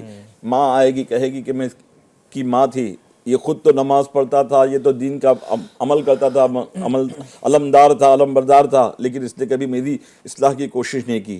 بیوی آئے گی، کہے گی کہ میں تو اس کے ماتحت تھی، یہ تو مجھے جو ہے سختی کے ساتھ بھی جو ہے وہ مجھے روک سکتا تھا، لیکن اس نے مجھے روکنے کی کوشش نہ کی.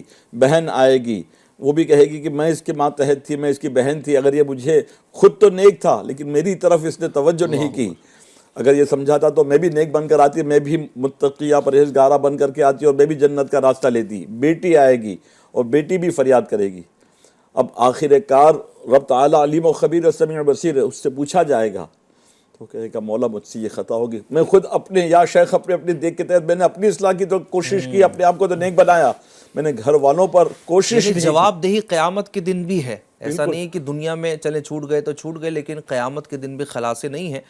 ہم بات کرتے ہیں اب یہ دیکھیں، یہ کلیئر ہے کہ اصلاح کرنی ہے، سمجھانا ہے، نیکی کی دعوت دینی ہے، برائی سے منع کرنا ہے، اور اس وقت جو ناظرین میں سے اسلامی بھائی ہیں، اسلامی بہنیں، یہ سب اپنے اپنے طریقوں پر اس کو لے تو انشاءاللہ بڑا فائدہ حاصل ہوگا۔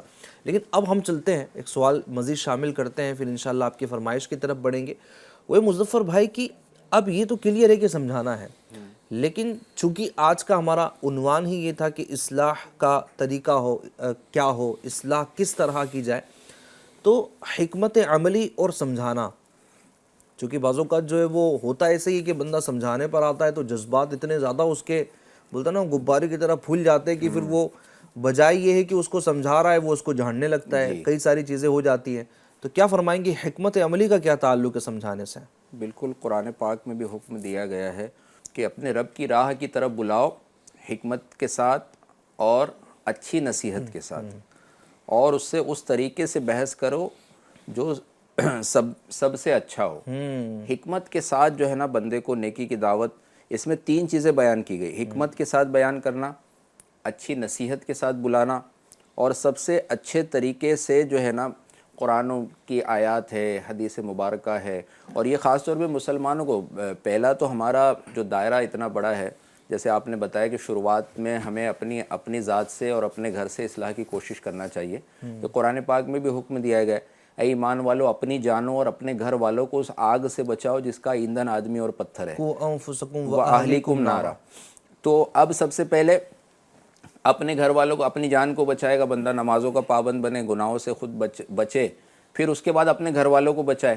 اچھا، ایک آسانی جو نا اس میں موجود ہے، بعض اوقات شیطان اس طریقے سے بھی روکتا ہے کہ جب تک تم مکمل نیک نہیں بن جاؤ گے نا تب تک کسی کو نیکی کی دعوت نہیں دینا، جب تک مکمل سارے گناہوں سے تم بچ نہ جاؤ تب تک کسی کو بولنا شروع نہیں کرنا۔ تو اس میں تو یہ تو ساری زندگی کا پروسیس ہے، اس طرح تو بندہ پھر ساری زندگی جو نا نیکی کی دعوت شروع نہیں کر سکے گا۔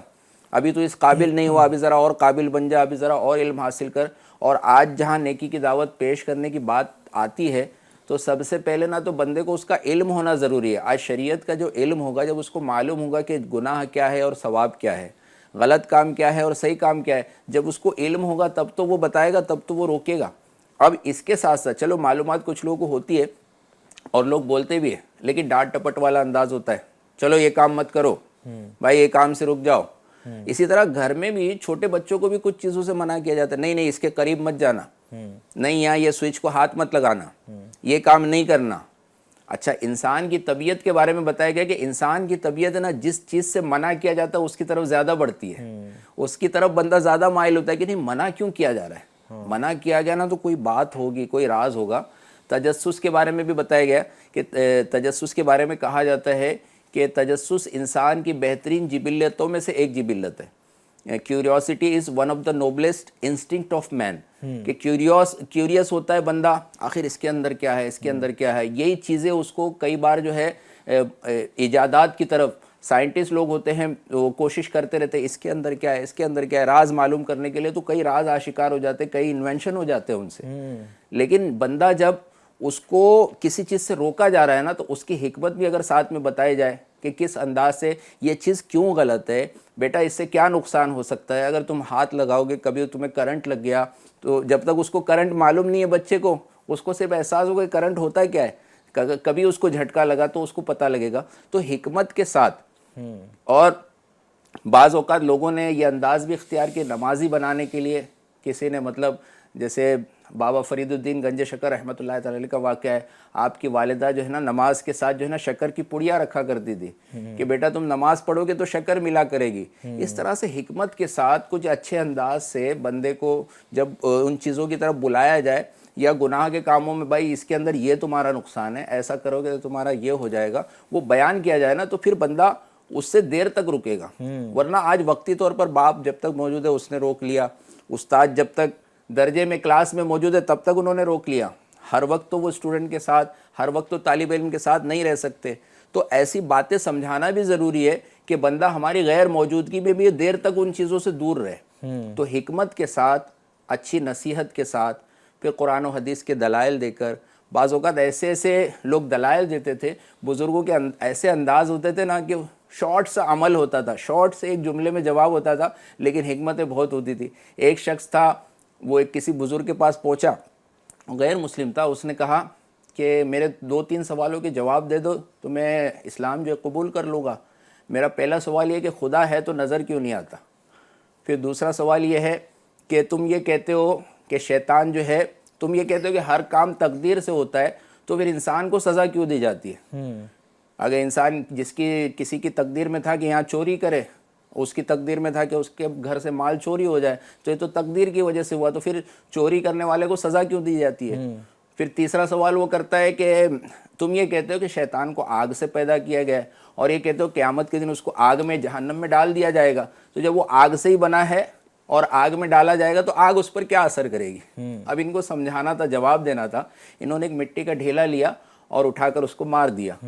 اب اس کو مار دیا, اس کے سر سے خون نکلا, تو وہ چلا گیا شکایت کرنے کے لیے. کوتوال صاحب کے پاس پہنچا, شہر میں جہاں پہنچا. اب وہ سپاہی لے کر آئے, مقدمہ درج کیا. تو آپ نے پوچھا, میں نے آپ سے پوچھا کہ آپ نے اس کو کیوں مارا؟ اس نے سوال کے جواب طلب کیے تھے. آپ نے فرمایا میں نے اس کے تینوں سوال کے جواب دے دیے. اس کا پہلا سوال کیا تھا؟ اللہ ہے تو نظر کیوں نہیں آتا؟ وہ شخص سے پوچھتے ہیں کہ تمہیں درد ہو رہا ہے, تمہیں مار لگی, درد ہو رہا ہے؟ ہاں مجھے درد ہو رہا ہے. بولے آپ کو نظر آ رہا ہے؟ نہیں نظر آ رہا ہے. سپاہیوں سے پوچھتے آپ کو نظر آ رہا ہے؟ نہیں نظر آ رہا ہے. وہ خود بھی کہتا تمہیں نظر آ رہا ہے؟ بولے نہیں مجھے نہیں نظر آ رہا ہے, لیکن یہ حقیقت ہے کہ مجھے درد ہو رہا ہے. تو آپ فرماتے اللہ تبارک و تعالی بھی موجود ہے, اللہ تبارک و تعالی کی ذات بھی ہے, لیکن ہمیں دکھائی نہیں دیتی. ہم جو ہے, ہماری آنکھ وہ اہلیت نہیں رکھتی کہ اسے دیکھ سکے. پھر آپ فرماتے کہ جب تجھے پتھر لگا تو تجھے چپ چاپ گھر چلے جانا چاہیے تھا, کہ میری نصیب میں, میری تقدیر میں لکھا ہوا تھا کہ پتھر کھانا ہے, تو چلے جاتا. تو یہاں مقدمہ دائر کرنے کیوں آیا؟ تو اس طرح سے اگر لوگوں کو چھوٹ دی جائے نا, جو بھی تقدیر سے ہو رہا ہے, مطلب لوگ بیٹھ جائے, تو دنیا کے کاروبار جو ہے نا وہ درہم برہم ہو جائیں. اس لیے اگرچہ تقدیر کے معاملات ہیں, لیکن جو بندہ اگر خطا کرے گا نا تو اس کو سزا دی جائے گی. صحیح ہے. پھر تیسری چیز آپ فرما دیں کہ تو نے کہا تھا شیطان کو آگ سے بنایا گیا اور آگ میں ڈالا جائے گا. تو میں نے تجھے کیا مارا؟ مٹی کا ڈھیلا. اور تم بھی مانتے ہو کہ انسان کو جو نا مٹی سے بنایا گیا ہے. تو جب مٹی کا ڈھیلا, تو مٹی سے بنا ہوا ہے, مٹی تیرے اوپر اثر انداز ہوئی, تو آگ سے بھی شیطان کو بنایا گیا ہے, تو آگ اس پر اثر کرے گی. یعنی کتنی حکمت ہے ایک عمل کے اندر, جو ہے نا اتنی حکمتیں چھپی ہوتی تھی ایک جملے میں, بعض اوقات اتنی حکمتیں. اور جب ایسے انداز سے کوئی سمجھتا تھا نا, تو وہ بھی ایسا سمجھتا ہے کہ الحمدللہ کلمہ پڑھ کر وہ بھی داخل اسلام ہو جائے. ایسا ہی ہے. صحیح. اچھا, یہ بھی ایک بزرگوں کے انداز رہے ہیں, اور یہ اللہ والے ہوتے ہیں, یہ جان لیتے ہیں کہ اس کی نیکسٹ اسٹیپ کیا ہے. ٹھیک ہے, اگر ابھی ہمارے سامنے کوئی ایسا ہو جائے اور اگر ہم کوئی ایسا اقدام کر دیں نا, تو تھوڑا سا مسئلہ الگ ہو جائے گا. تو یہ اس وقت ان کے لیے حکمت عملی تھی, یعنی موقع محل کے مطابق. وہ بولتے ہیں نا, چلے وہ جملہ میں نہیں بولتا, وہ مشوروں میں رکن شورا جو ہے وہ ایک بات بولتے ہیں, وہ بڑی پیاری بولتے ہیں, وہ کسی اور موقع پر انشاءاللہ رہا تو میں عرض کروں گا. لیکن یہ ہے کہ حکمت عملی موقع محل کے ساتھ میں حکمت عملی کے ساتھ اپنائیں اور یہ کام کریں. اور جیسا آپ نے فرمایا نا کہ یوں انسان جو ہے وہ ڈانٹ ڈپٹ سے کام لے رہا ہوتا ہے, یہ والی چیزیں کر رہا ہوتا ہے. اور یہ غور کر لیں ناظرین, پھر میں آپ کی فرمائش کی طرف بڑھوں گا کہ آپ سمجھا رہے ہیں یا ذلیل کر رہے ہیں. بس یہ غور کر لیں. اگر آپ ذلیل کر رہے ہیں صاحب, اگر آپ یہ ذلیل کر رہے ہیں نا, تو پھر ٹھیک ہے آپ چیخے پکاریں, وہ آپ کے ہاتھ میں ہیں. لیکن اگر آپ اصلاح کر رہے ہیں, آپ اس کو نام دے رہے ہیں کہ میں سمجھا رہا ہوں, تو سمجھانا یہ نرمی ہی کے ساتھ ہوتا ہے, محبت ہی کے ساتھ ہوتا ہے, مسکراہٹ ہی کے ساتھ ہوتا ہے. ابھی کچھ دنوں پہلے ایک اسلامی بھائی ایک مشورہ کر رہے تھے, انہوں نے کہا کہ یار یہ مسکراہٹ نا اتنی پیاری چیز ہے کہ کسی کو غلطی پر مسکراتے ہوئے بھی سمجھانا تو اس کو نوٹس نہیں لیتا, کام بھی ہو جاتا. ہاں کیا بات ہے, آج کل بڑے لیٹ آ رہے ہو. اب دیکھیے یہی کام نا, کیا وہاں لیٹ آ رہے ہو, تو دل پہ لگ جائے گا. یہ مسکراتے مسکراتے بولتے تو کام بھی ہو گیا, یعنی بولتے ہیں نا لاٹھی بھی پڑ گئی اور جو ہے نا آواز بھی نہیں آئی, یہ والا معاملہ ہے. تو سمجھائیں اور اچھے انداز میں سمجھائیں. اور ہاں کبھی کبھی جو ہے وہ معاملہ ایسا ہوتا ہے کہ اس طرح کا سمجھانا اثر نہیں کرتا, تو والدین ہیں, اساتذہ کرام ہیں, ان کو شرعی اعتبار سے کچھ رخصتیں ہیں کہ وہ اپنے بچوں کے مستقبل کے لیے اور کیا اسٹیپس لے سکتے ہیں، لیکن وہ ایک سبق جدا گانا ہے۔ لیکن میں سچی بات کہوں نا، اس وقت چاہے اسٹوڈنٹس ہوں، طلبہ کرام ہوں، بچے ہوں، چونکہ پورا جو برائی کرنے والے لوگ ہیں نا، جو برائی میں ملوث کرنے والے لوگ ہیں نا، سب محبتیں دے رہے ہیں، انہوں نے سارے اپنے گیٹ اوپن کیے ہوئے ہیں، ٹھیک ہے۔ اور جو نیکی کرنے والے، نیکی کی طرف بلانے والے اگر یہ سختیاں کریں گے نا تو ان کو لگے گا یہ صحیح ہے۔ لہٰذا نرمی نرمی نرمی، صرف نرمی ہی سے کام لیجئے، انشاءاللہ الکریم خیر ہی خیر ہوں گے۔ حاجی صاحب آپ کی طرف بھی بڑھوں گا، میں چاہ رہا ہوں کلام بھی ہم پروگرام میں شامل کر لیں، کافی سارے میسیجز بھی ہیں، آڈیو بھی ہیں۔ السلام علیکم۔ وعلیکم السلام ورحمۃ اللہ وبرکاتہ۔ اعلیٰ حضرت کا کوئی کلام سنا دیجئے۔ ٹھیک ہے، انشاءاللہ اعلیٰ حضرت کا کوئی کلام شامل کریں گے۔ آپ لوگوں کو دل سے مرحبا، جزاک اللہ۔ السلام علیکم، دعا میں یاد رکھیے گا۔ اور ہو گئے غم بے شمار آقا، یہی والا شاید کلام ہوگا، ہے نا؟ ٹھیک۔ مزید والدہ کی صحت یابی کے لیے دعا، اللہ پاک آپ کی والدہ کو شفاء کاملہ عاجلہ نافعہ عطا فرمائے۔ یہ سب تمہارا کرم ہے آقا، کہ بات اب تک بنی ہوئی ہے۔ یہ کلام انشاءاللہ شامل کریں گے۔ السلام علیکم ندیم صاحب، میرا نام سید ماشاءاللہ اشرف ہے۔ میری آپ سے گزارش ہے کہ آپ پروگرام کے آخر میں یہ یا نبی السلام علیکہ یہ سلام پڑھیں، ٹھیک ہے جی؟ مولانا صاحب ابھی آپ نے سید کا نام لیا اور یہ چوما، یہ کیا ہے؟ یہ کیوں آپ نے اس طرح؟ یہ میرے مرشد کی ادا ہے۔ کیا بات! یہ کہ جب بھی سید صاحب کا نام بھی آتا ہے نا تو امیر اہل سنت جو ہے نا وہ نام پہ بھی بوسہ لے لیتے ہیں۔ کیا بات ہے، محبت آل رسول ہے ماشاءاللہ اس میں۔ الحمدللہ۔ اللہ پاک میرے مرشد کو سلامت رکھے۔ جھارکھنڈ سے ہیں سفیان بھائی، آپ کنٹینیو رہتے ہیں، اللہ پاک سلامت رکھیں آپ کو۔ دعوت اسلامی کی دھوم مچی ہے الحمدللہ۔ السلام علیکم، اندور خجرانہ سے عاطف حسین، آپ کا پروگرام بہت اچھا ہے اور ہم اس کو پسند کرتے ہیں۔ آپ کون سا کلام سننا چاہ رہے ہیں؟ صدیق ہمارا، اچھا چلیں منقبت صدیق اکبر رضی اللہ تعالیٰ عنہ انشاءاللہ ہم یہ شامل کرنے کی کوشش کریں گے انشاءاللہ الکریم۔ ایک آڈیو ہے وہ بھی دیجیے گا جی۔ السلام علیکم۔ وعلیکم السلام ورحمۃ اللہ وبرکاتہ۔ مجھے یہ نعت سنا دیجئے، میرے آقا کا روزہ مدینے میں ہے، علی انکل کیوں نہیں آ رہے خیریت سے؟ میں سورت سے۔ اچھا علی بھائی آپ کو نہیں نظر آ رہے ہیں تو چلیں علی بھائی کو دکھا دیتے ہیں۔ جی بھیا دکھائیے۔ السلام علیکم ورحمۃ اللہ وبرکاتہ۔ وعلیکم السلام۔ میں اس وقت کہاں ہوں؟ الحمدللہ مدینے میں ہوں۔ آئیے آپ کو ایک بڑا ہی پیارا اور دلکش، بڑا خوبصورت سا منظر دکھاتا ہوں۔ سبحان اللہ سبحان اللہ سبحان اللہ۔ کیا سبز سبز گنبد کا خوب ہے نظارہ ہے، کس قدر سہانا، کیسا ہے پیارا پیارا۔ الصلاۃ والسلام علیک یا رسول اللہ وعلی آلک واصحابک یا حبیب اللہ۔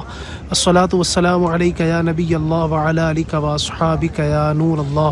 یا رسول اللہ انظر حالنا، یا حبیب اللہ اسمع قالنا، اننی فی بحر ہم مغرق خذ یدی سہل لنا اشکالنا۔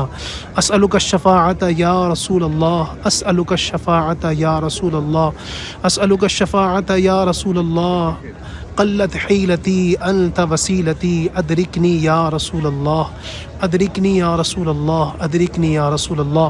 الصلاۃ والسلام علیک یا رسول اللہ وعلی آلک واصحابک یا حبیب اللہ۔ الصلاۃ والسلام علیک یا نبی اللہ وعلی آلک واصحابک یا نور اللہ صلی اللہ علیہ وسلم۔ جن عاشقان رسول نے سلام کے لیے عرض کیا تھا، الحمدللہ نبی پاک کی بارگاہ میں ان کا سلام بھی عرض کیا ہے، اور میں یہاں پر یہ عرض بھی لگاتا ہوں نبی پاک کی بارگاہ میں کہ پیارے آقا علیہ الصلوۃ والسلام آپ سب کو جلد حاضر نصیب فرمائیں.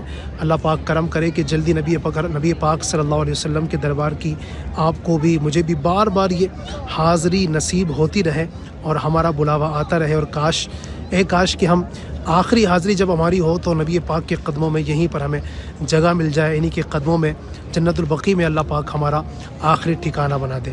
آمین بجاہ النبی الامین صلی اللہ تعالی علیہ وسلم. سبحان اللہ سبحان اللہ. بہت شکریہ علی بھائی, آپ نے دعاؤں میں بھی یاد رکھا ہے, مدینہ پاک کی پیاری پیاری فضاؤں میں آپ ہیں, مزید بھی جہاں جہاں یاد رہیں دعائیں خیر کیجیے گا ہمارے لیے, ناظرین کے لیے. بہت شکریہ علی بھائی کا ایک مرتبہ پھر. تو علی بھائی اس وقت سفر ہے مدینہ پر, اللہ پاک ان کی حاضری کو بھی قبول فرمائے اور ہم سب کو بھی بار بار مدینہ طیبہ کی حاضری عطا فرمائے. بڑا مبارک سفر ہوتا ہے, بڑے مبارک لمحات ہوتے ہیں. ایک کاش کہ ہمیں بھی نبی پاک صلی اللہ علیہ وسلم اجازت مدینہ عطا فرما دے. امیر اہل سنت کا وہ کلام یاد آ رہا ہے, اگر اس کے اشعار ہو جائے نا, مجھے مدینے کی دو اجازت, مجھے مدینے کی دو اجازت, نبی رحمت شفیع امت, مجھے مدینے کی دو اجازت, نبی رحمت شفیع امت, پلاؤ بلوا کے جام الفت, پلاؤ بلوا کے جام الفت, نبی رحمت شفیع امت. اگر نہیں میری ایسی قسمت, اگر نہیں میری ایسی قسمت, صدا حضوری کی پاؤں لذت, اگر نہیں میری ایسی قسمت, صدا حضوری کی پاؤں لذت, رلائے مجھ کو تمہاری فرقت, رلائے مجھ کو تمہاری فرقت, نبی رحمت شفیع.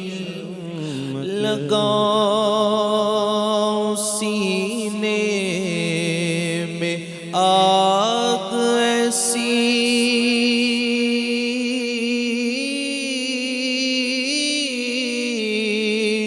لگاؤ سینے میں آگ ایسی, آقا لگاؤ سینے میں آگ ایسی, قرار پائے نہ دل کبھی بھی, لگاؤ سینے میں آگ ایسی, قرار پائے نہ دل کبھی بھی, رلائیں ہر دم تمہاری الفت, رلائیں ہر دم تمہاری الفت, نبی رحمت شفیع امت.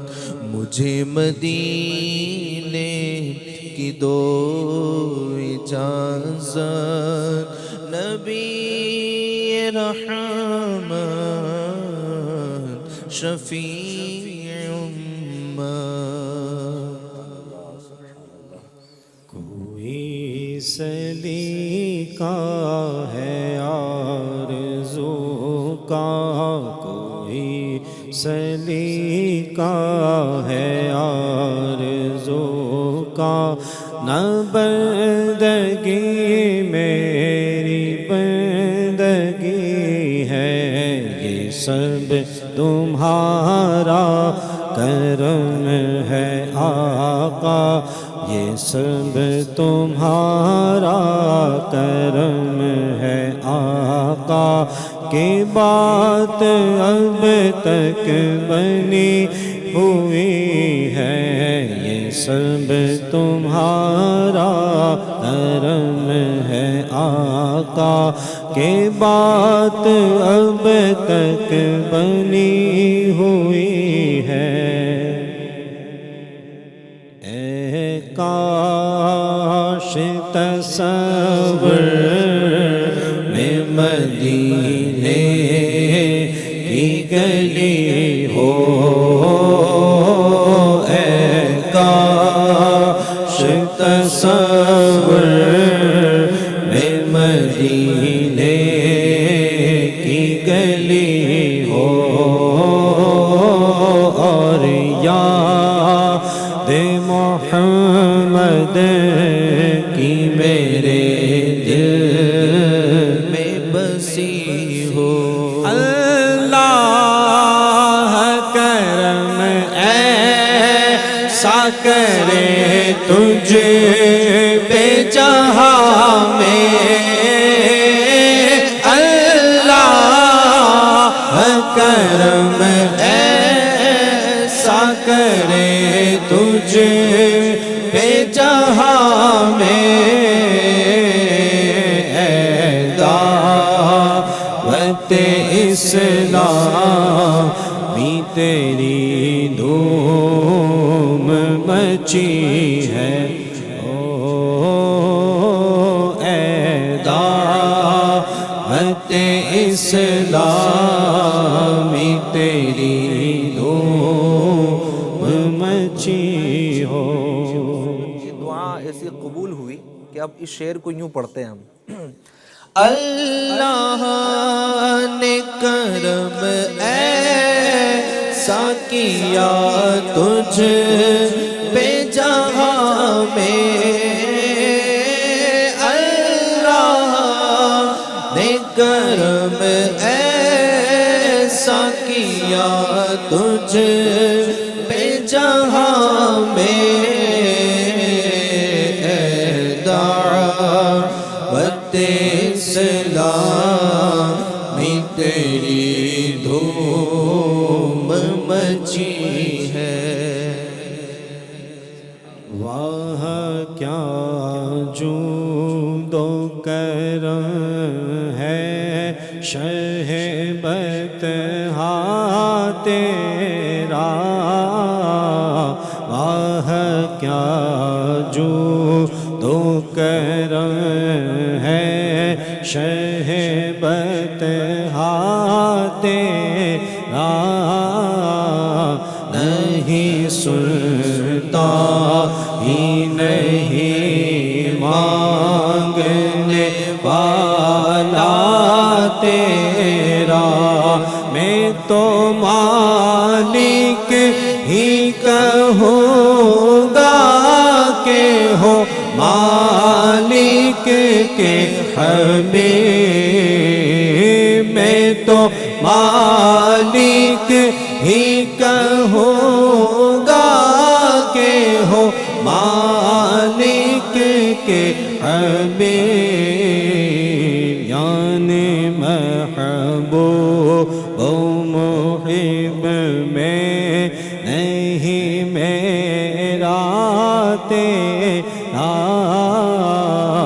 آہ کیا جو دو کرم ہے شہ بطحا تیرا۔ منقبت صدیق اکبر کے بھی چند اشعار ہو جائیں، اور سبحان اللہ، اسلام کے پہلے خلیفہ امیر المؤمنین سیدنا صدیق اکبر رضی اللہ تعالیٰ عنہ کی بھی کیا شان ہے کہ آپ افضل البشر بعد الانبیاء بالتحقیق ہے، انبیاء اور رسول اعظام کے بعد تمام لوگوں میں جو سب سے افضل ترین ہستی ہے وہ سیدنا صدیق اکبر رضی اللہ تعالیٰ عنہ کی ہے۔ ایک دو اشعار پڑھیں، پھر ہم کچھ مزید گفتگو کریں اور پھر انشاءاللہ اجازت لیں گے۔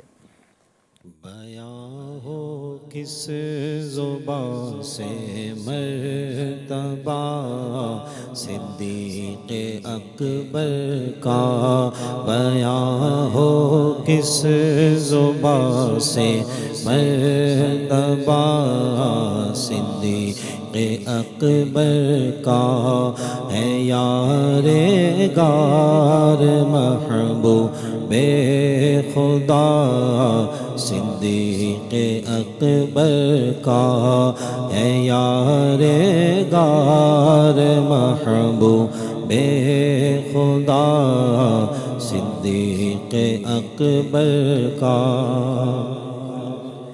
رسول اور انبیاء کے بعد جو افضل ہو عالم سے، رسول اور انبیاء کے بعد جو افضل ہو عالم سے، یہ عالم میں ہے کس کا، یہ عالم میں ہے کس کا مرتبہ صدیق اکبر کا، بیاں ہو کس زبان سے مرتبہ صدیق اکبر کا۔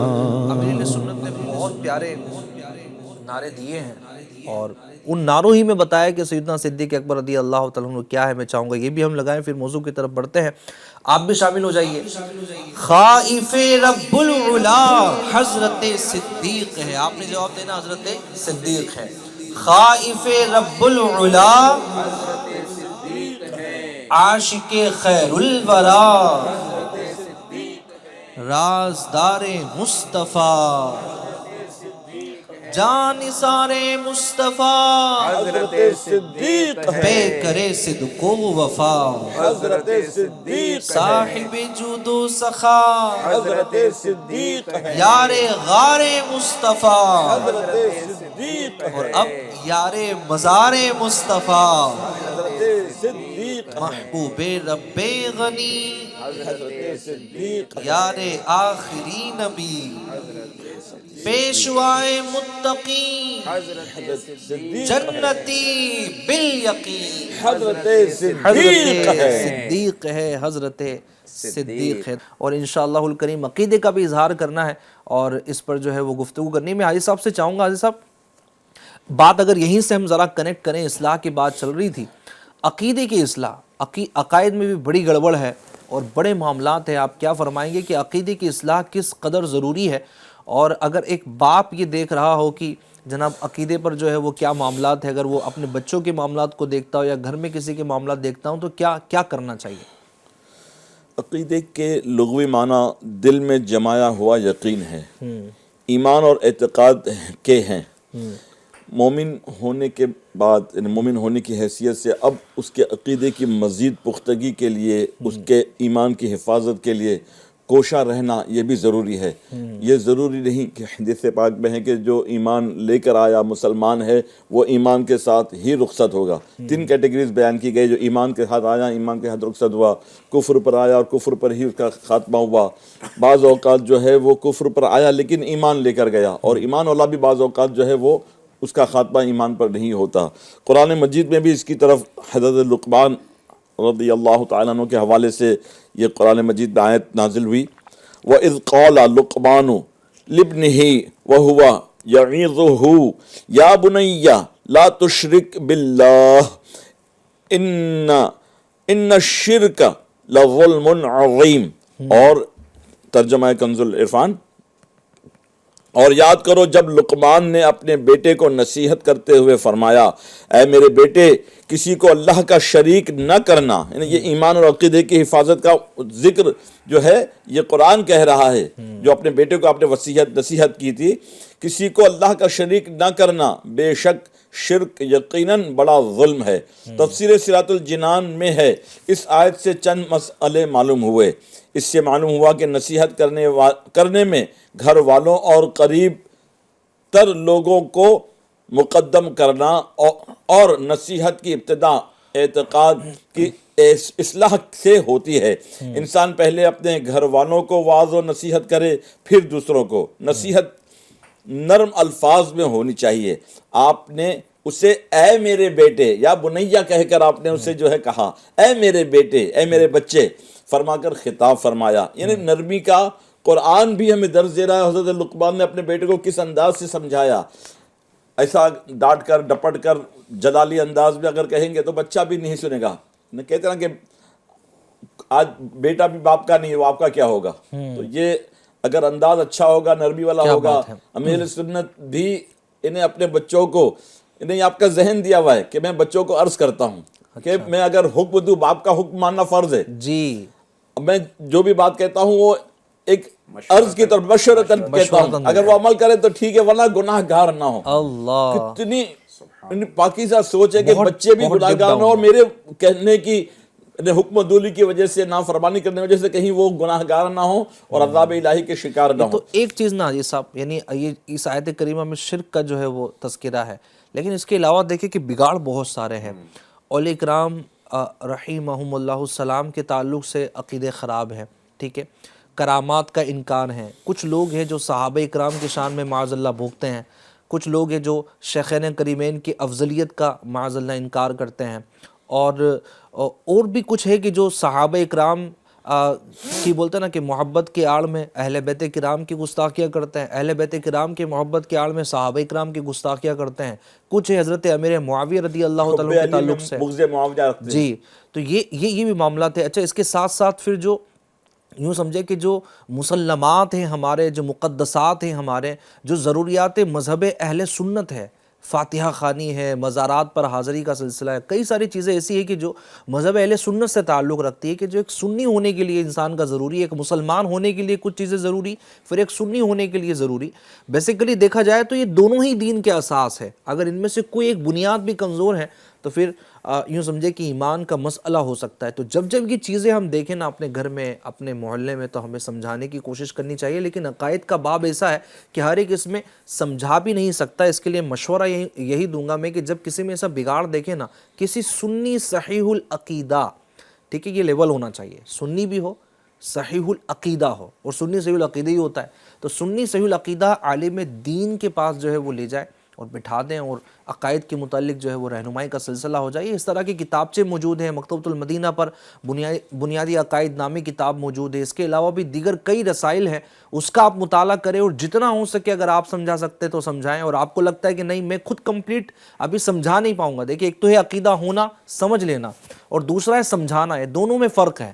کچھ لوگ سمجھ لیتے ہیں لیکن سمجھانے کی صلاحیت نہیں رکھتے، تو اس کے پاس لے جائیں کہ جو سمجھانے میں کامیاب ہو سمجھانے سکتے لگے ہیں. اور سامنے والے نے اگر کوئی ایسا کراس کویشچن کر لیا تو وہ پھر بھی تذبذب کا شکار ہو سکتا ہے. تو اس کے لیے یہی کہا گیا کہ علماء اہل سنت سنی صحیح العقیدہ علماء کے پاس لے کے آئے، ان کے قدموں میں رکھ دے، انشاءاللہ بیڑا پار ہوگا. ایسا ہی ہے. مظفر بھائی، نرمی اور اصلاح، چند جملوں میں اگر آپ اس ٹاپک کو سمیٹیں چونکہ وقت ہمارا ختم ہو چکا ہے. نرمی کے ساتھ ہی بندے کی کسی کی اصلاح کی جا سکتی ہے. اگر کسی کو سختی سے سمجھایا گیا، بھائی یہ کام کیوں کرتے ہو، پتہ نہیں تمہیں اس کا یہ ہوتا ہے، تو اس کی مثال دی گئی ہے کہ جس برتن میں آپ کو کچھ ڈالنا تھا نا، آپ نے سختی کر کے پہلے اس میں سوراخ کر دیا، تو اب جو ڈالیں گے نا آپ، جو اس میں رکے گا نہیں، بلکہ یہ سختی کرنے سے نا سامنے والے کے اندر ضد پیدا ہو جاتی ہے. اور بیسیکلی جیسے آپ نے بھی کہا کہ ہم کیوں کر رہے ہیں، ہم کسی کو ذلیل کرنا چاہ رہے ہیں یا واقعی اصلاح کرنا چاہ رہے ہیں. تو اصلاح کرنے کے تعلق سے بتایا گیا بہتر یہ ہے کہ بندے کو نرمی سے نصیحت کرے اور تنہائی میں نصیحت کرے، کہ کوئی اور نہ جانے کہ فلاں نے فلاں کوئی بات کسی سے صادر ہوئی. بلکہ نیک اعمال میں بھی یہ ایک نیک عمل ہے کہ کسی اسلامی بھائی سے یا کسی ذمہ دار سے اگر کوئی برائی جو ہے صادر ہوئی آپ کو نظر آئی، تو آپ براہ راست اس سے ملاقات کر کے نرمی کے ساتھ نا اس کو سمجھانے کی کوشش کرتے ہیں، یا کسی اور پر اظہار کر بیٹھتے ہیں. اب کسی اور پر اظہار ہوگا تو کیا ہوگا، یہ برا چرچا، یہ غیبت، یہ عیب اچھالنے کا بازار گرم کر کے اپنی آخرت کو بھی نقصان پہنچے گا، اور دعوت اسلامی کو بھی بعض اوقات نقصان پہنچتا ہے. جو اگر دعوت اسلامی سے ریلیٹڈ جو لوگ اسلامی بھائی ہیں، اگر کوئی ایسی بات نظر آئی، لیکن اگر نرمی سے بندے نے بہت اچھی اصلاح کا نا ایک ذہن دیا گیا ہے کہ جس سے آپ گفتگو کریں، تو اس کو جو ہے نا یہ سب سے پہلے اس بات کا احساس دلائے کہ آپ ان کے خیر خواہ ہیں. آپ ہے نا ان کو ذلیل نہیں کرنا چاہ رہے، علل اعلان آپ نے سب کے سامنے نہیں کہا کہ ہاں انہوں نے یہ کیا ہے، یہ غلطی کی ہے، یہ معاملہ، بلکہ تنہائی میں جا کر پیار محبت سے، بھائی وہ ایسا ایسا معاملہ سننے میں آیا ہے، تو اگر یہ ہے تو اس کو درست کر لیجئے. اگر یہ معاملہ اس طریقے سے بندہ پیش کرے گا نا، تو اب جب سامنے والا یہ سنے گا. حضرت فاروق اعظم رضی اللہ تعالیٰ عنہ کا یہ انداز تھا، آپ خبر گیری کیا کرتے تھے لوگوں کی اور حالات معلوم کرتے تھے. ایک بار کسی کے گھر میں کوئی شخص ہے نا، کوئی غلط جو معاملہ اس سے ہو رہا تھا، آپ نے اس کے گھر میں مطلب جا کر جو ہے نا اس کا معاملہ وہ دیکھا، اور آپ نے فرمایا کہ تم یہ غلط کام کر رہے. تو اس نے عرض کیا کہ حضور یہ غلطی تو ہے میری، لیکن آپ نے بھی گھر کے اندر چھپا ہوا میرا معاملہ تھا، آپ نے اسے دیکھا. قرآن میں تو حکم ہے ولا تجسسوا، لوگوں کے جو ہے نا عیب کی ٹٹول میں نہ پڑو، ان کے بارے میں تجسس نہ کرو. اللہ اکبر. تو آپ فرماتے ہیں کہ مجھے اس چیز کا بھی احساس ہو گیا. میں واپس ہو گیا اور میں نے اس سے کہا کہ تیری جو بات میں نے دیکھی تھی نا، وہ میں نے کسی سے نہیں کہی. اللہ اکبر. تو کچھ عرصے کے بعد وہ حاضر ہوتا ہے امیر المومنین کی بارگاہ میں، وہ عرض کرتا ہے کہ حضور آپ نے تو کسی سے نہیں کہا، لیکن جب سے آپ نے دیکھا تھا نا، میں نے بھی اس برائی سے توبہ کر لی، اور آج کے بعد وہ برائی کبھی نہیں کی اور نہ کروں گا. ہے فلاح و کامرانی نرمی و آسانی میں، ہر بنا کام بگڑ جاتا ہے نادانی میں. تو جو بنے بنائے کام ہے وہ نادانی میں بگڑتے ہیں، اور فلاح جو ہے، کامیابی جو ہے وہ نرمی میں ہی ہے. اللہ پاک ہمیں اصلاح کرنے کی بھی توفیق دے اور نرمی بھی عطا فرمائے. ایک اسلامی بہن کا میسیج ہے، یہ بتا رہے ہیں کہ میں بھی ایف جی این چینل روز سنتی ہوں، اور میں نے چینل چالو بھی کروایا ہے، پڑوس میں بھی آن کروایا ہے. تو یہ بڑی اچھی بات ہے ماشاءاللہ کہ اسلامی بھائی بھی ماشاءاللہ آن کروا رہے ہیں. حاجی صاحب اسلامی بہنیں بھی دیکھ رہی ہیں، آن بھی کروانے کی کوشش کر رہی ہیں. یقیناً یہ آپ کی طرف سے ایک آپ کے لیے ذریعہ نجات بھی ہے اور ایک ثواب جاریہ بھی ہے. فالو اپ بھی لیتے رہیں، آپ دیکھ رہے ہیں آپ کیا سیکھ رہے ہیں. تو اسلامی بہنیں بھی اگر یہ ایف جی این چینل کو دیکھیں، عام کریں، تو اس میں یہ ساری جو باتیں ہوتی ہیں اسلامی بہنوں کے لیے بھی ہوتی ہے. اگرچہ ہم کہیں کہیں پر بہت جگہوں پر نام لے کر کوٹ نہیں کرتے ہیں، لیکن یہ باتیں جو دین کی ہے یہ ہم سب کے لیے ہیں. یہ اصلاح کے کام ہم سب کے لیے ہیں، یہ باتیں ہم سب کے لیے ہیں. جنت میں سبھی کو جانا ہے، جہنم کی آگ سے سبھی کو بچنا ہے، سبھی کو اللہ پاک کی اطاعت کرنی ہے اور نافرمانی سے بچنا ہے. تو انشاءاللہ الکریم یہ ساری چیزیں ہم سب کے لیے یکساں مفید ہے. اللہ پاک سب کو جزائے خیر عطا فرمائے. آئیے چلتے ہیں صلاۃ و سلام کی طرف.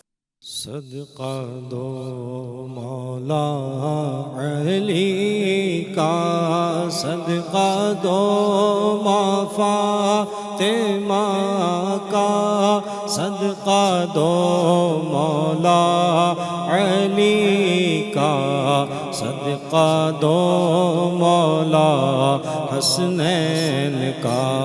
یا نبی سلام علیکہ، یا رسول سلام علیکہ، یا حبیب سلام علیکہ، صلوات اللہ علیکہ.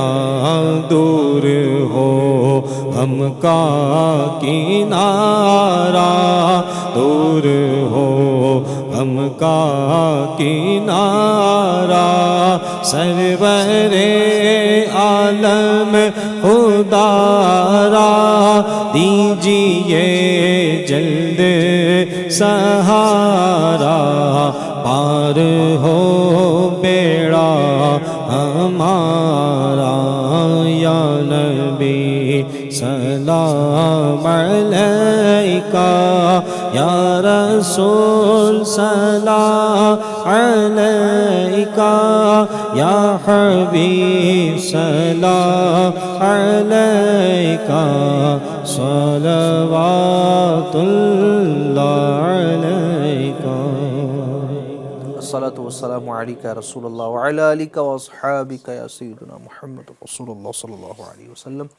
سبحانک اللہم وبحمدک، اشہد ان لا الہ الا انت، استغفرک واتوب الیک. سبحانک اللہم وبحمدک، اشہد ان لا الہ الا انت، استغفرک واتوب الیک. سبحانک اللہم وبحمدک، اشہد ان لا الہ الا انت، استغفرک واتوب الیک. اللہ پاک ہمارے والدین کی، اساتذہ و پیر کی، نبی پاک صلی اللہ علیہ وسلم کی ساری امت کی بے حساب بخشش و مغفرت فرما. کہ اللہ پاک دنیا بھر میں جہاں کئی مسلمان پریشان حال ہے، ایف جی این چینل کے ناظرین اس وقت جو موجود ہے، اللہ پاک جہاں جہاں جس پریشانی میں مبتلا ہے سب کی پریشانی کو دور فرما دے۔ یا اللہ پاک جو بیمار ہیں ان سب کو شفائے کاملہ عاجلہ نافعہ عطا فرما۔ یا اللہ پاک جو رزق میں تنگی کے شکار ہیں ان کے رزق میں فراخی عطا فرما، ہمارے رزق حلال میں خوب برکت عطا فرما، ہمیں رزق حرام سے محفوظ فرما۔ یا اللہ پاک جو ہماری بہنیں گھر میں بیٹھی ہیں، یا اللہ پاک رشتوں کا سلسلہ نہیں ہے، یا اللہ پاک سب کے لیے نیک اور اچھے رشتے عطا فرما۔ یا اللہ پاک جو بے اولاد ہیں ان کو نیک اور صالح اولاد عطا فرما، جو اولاد نرینہ کے طلبگار ہے یا اللہ پاک ان کو اولاد نرینہ عطا فرما، جو بچیوں کے طلبگار ہے یا اللہ پاک ان کو بیٹیوں کی رحمت سے نواز دے۔ جب تک دنیا میں رہیں ایمان کے ساتھ رہیں، ایمان پر ہمارا خاتمہ بالخیر عطا فرما، مدینہ پاک میں شہادت کی موت نصیب فرما۔ کہتے رہتے ہیں دعا کے واسطے بندے تیرے کر دے پوری آرزو، ہر بے کسو مجبور کی، آمین بجاہ طہ و یاسین برحمتک یا ارحم الراحمین۔ لا الہ الا اللہ محمد رسول اللہ۔ تیری رضا پہ کھلے آنکھ، لب پہ ہو